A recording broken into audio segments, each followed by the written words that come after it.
Salut à toi, c'est Florian du blog Efficient Attitude. J'espère que tu vas bien. Dans cette nouvelle vidéo, je vais te parler un petit peu de location meublée.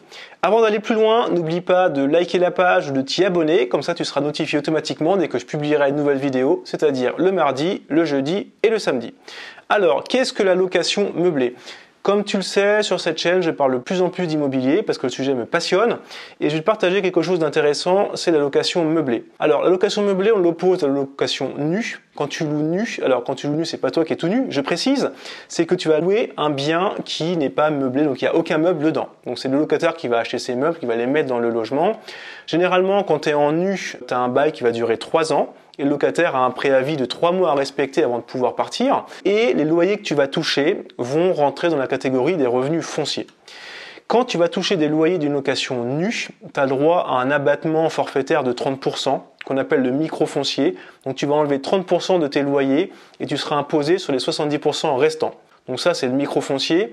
Tu peux choisir, si tu le souhaites, le régime réel quand tu es au foncier. Donc c'est le fait de dire que tu vas pouvoir passer des choses en charge pour diminuer le nombre de loyers que tu as pour pouvoir payer moins d'impôts.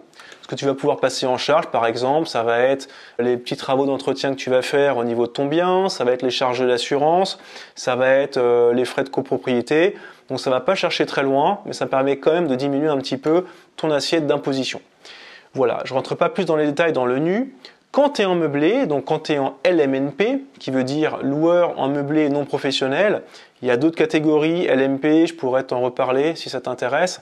Quand tu es en LMNP, tu vas faire une location dite meublée. Alors pour le meubler, tu dois meubler ton logement avec une liste de meubles qui est imposée par le gouvernement. Je te mets le lien si tu veux dans le petit guide du débutant que tu trouveras dans la description de cette vidéo. Donc tu dois respecter ces meubles-là, tu dois acheter ces meubles-là et les mettre à disposition. Et déjà, tu auras un bail qui sera de 1 an et avec un préavis de départ qui sera de 1 mois. Donc tout est un petit peu raccourci. Je précise quand même, quand tu vas toucher des loyers quand tu es en location meublée, ce ne sont pas des revenus fonciers, ce sont ce qu'on appelle des revenus BIC. Ce sont des bénéfices industriels et commerciaux. Par défaut, tu vas être soumis au régime du micro-BIC. Donc ça veut dire que sur les loyers que tu vas toucher, tu auras un abattement forfaitaire de 50%. Donc l'État va dire, tu mets 50% de côté et tu es imposé sur les 50% des loyers restants. Basta. Donc ça, c'est hyper facile à mettre en place. Mais fiscalement, c'est pas ce qu'il y a forcément le plus intéressant. Le plus intéressant, c'est d'opter pour ce qu'on appelle le régime réel. Donc c'est le fait de dire que tu vas pouvoir passer en charge le maximum de choses.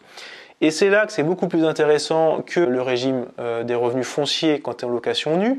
C'est que tu vas pouvoir passer en charge, entre autres, comme le nu, les intérêts d'emprunt, l'assurance, les charges de copropriété, les frais d'entretien, etc. Mais surtout, tu vas pouvoir passer en frais tes frais de notaire et les frais d'agence. Et éventuellement les frais de garantie au niveau de tes emprunts. Donc ça représente des montants souvent qui sont énormes. Donc quand tu passes ça en frais, autant te dire que tu vas ne pas payer d'impôts pendant un certain temps. Donc ça, c'est vraiment super intéressant. Et au-delà de ça, tu peux même amortir une partie de ton bien. Donc en gros, alors je suis pas expert, mais je te dis ce que j'en ai compris, c'est que tu prends à l'achat la valeur de ton bien. Quand tu amortis, tu vas par exemple découper sa valeur en 30 petits bouts.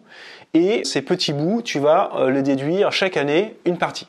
Donc ce qui fait qu'au final, tu peux quasiment les premières années ne pas payer d'impôts du tout. J'en parlerai dans une autre vidéo parce que le sujet est assez complexe, mais tu vas me dire de façon tout à fait pertinente, t'es bien gentil Florian, mais si j'ai 10 000 euros de loyer et j'ai 15 000 euros à déduire, j'ai 5 000 euros que je vais perdre. Non, parce que ces 5 000 euros, tu vas pouvoir les reporter sur les années suivantes. Ça peut paraître assez compliqué, je ne vais pas en parler dans cette vidéo, sinon ma vidéo elle va durer 10 heures.